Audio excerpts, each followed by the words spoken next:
Every week we tell ourselves it can't get worse at tight end, and every week it somehow does. Week 4 rankings are here, and yes, they're as painful as you think.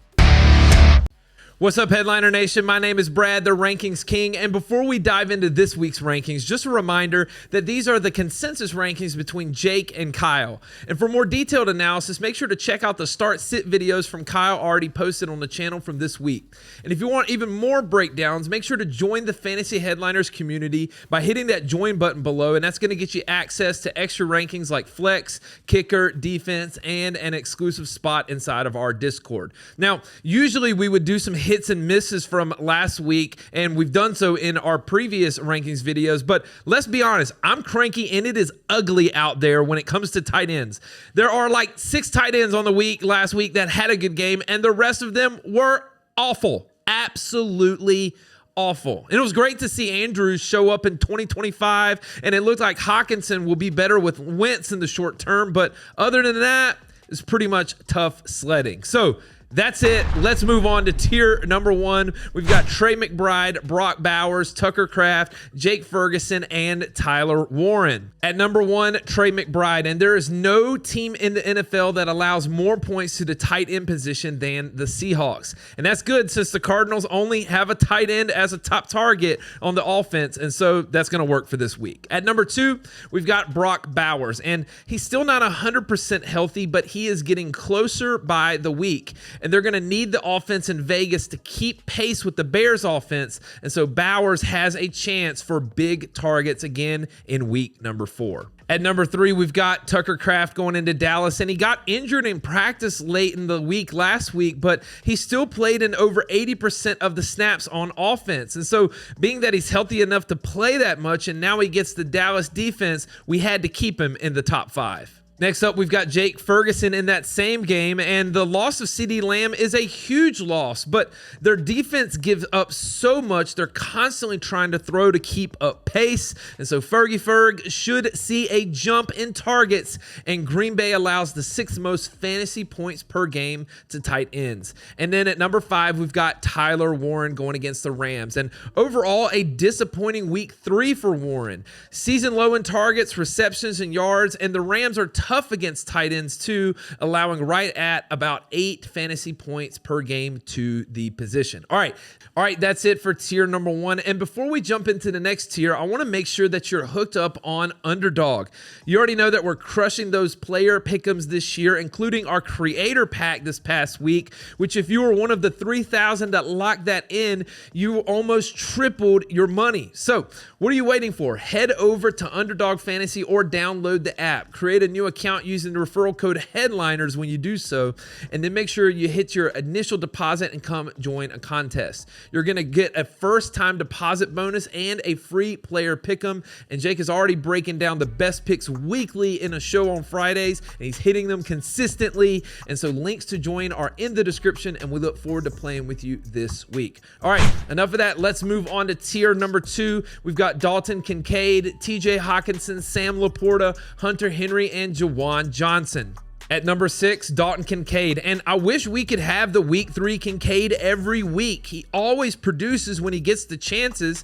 His yardage might not be the highest, but in this offense, he still has a ton of touchdown upside. And he's got a decent matchup against the Saints as well this week. At number 7, we've got TJ Hawkinson. And thankfully, Wentz gives life to Hawkinson. He isn't having to stay in and block for J.J. McCarthy every play. So the Steelers also give up the 2nd most fantasy points per game to tight ends. So we have another chance at another Hawk smash this week in week 4.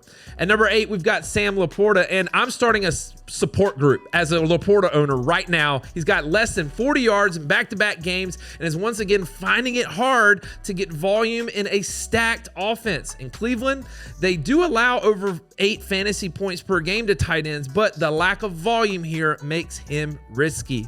At number 9, we've got Hunter Henry. Henry. And dude exploded in week 3, and he had more receptions, yards, and touchdowns in week 3 than he did in the first 2 weeks combined. And it won't be the case weekly, but this is a great matchup against Carolina, who allows the 8th most fantasy points per game to tight ends. At number 10, we've got Jawan Johnson, and the usage and volume continued in week 3, but he couldn't do much with it. Now he gets a Bills defense that allows the 2nd fewest fantasy points per game to tight ends. The only silver lining is that at least the Saints will be trailing and throwing it all game long. All right, that's tier number 2. It's looking bleak, but let's move on to tier number 3. We've got Travis Swift-Kelce, Zach Ertz, Mark Andrews, Dallas Goedert, and Cade Otton. At number 11, we've got Travis Swift-Kelce. And I think we all know that Kelce is nothing close to what he was a couple of years ago. And we also know that they could really use him in order to beat Baltimore this week. Baltimore allows the 7th most fantasy points per game to tight ends, so there's a chance that he turns over a blank page this week. Next up, we've got Zach Ertz going into Atlanta, and he wasn't overly needed in a blowout win in week 3, but Terry McLaurin is questionable to play, and if he misses, that's only going to help Zach Ertz. Unfortunately, he plays the Falcons, and no team in the NFL allows less points to tight ends than Atlanta.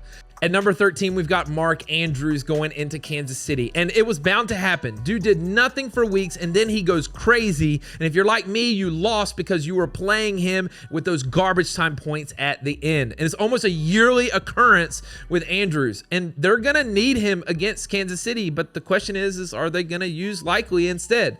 And that question makes it hard to rank him any higher. At number 14, we've got Dallas Goedert going into Tampa, and I would love to have that warm, fuzzy feeling with Goedert after 2 solid games to start the year, but the guy only got 2 targets, and if one wasn't a touchdown, he would have been a massive bust in your lineup. We just need to see more consistent volume. And then at number 15, we've got Cade Otton, and I realize this is kind of bold, but we thought that this was a chance for him to do something. I don't know. He's playing 90% of the snaps. There's just no volume, but with Evans out and Godwin not 100%, this could be a week that we see him more involved like he was in 2024. So there you go. There's tiers 1, 2, and 3, and there's a couple guys on the outside looking in.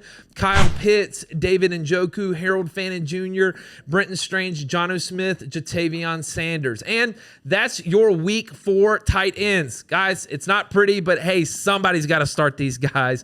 Which tight end are you crossing your fingers on this week? Let us know down below. Don't forget to subscribe for more weekly rankings and become a channel member because, as they say, misery loves company. And for real, though, let's have some fun this week and watch this be a record-breaking tight end week. That would happen. All right, see you next time. Analytics off the chain, all the channels not the same. Jake and Kyle, you know the name. Headline Nation, we running the game.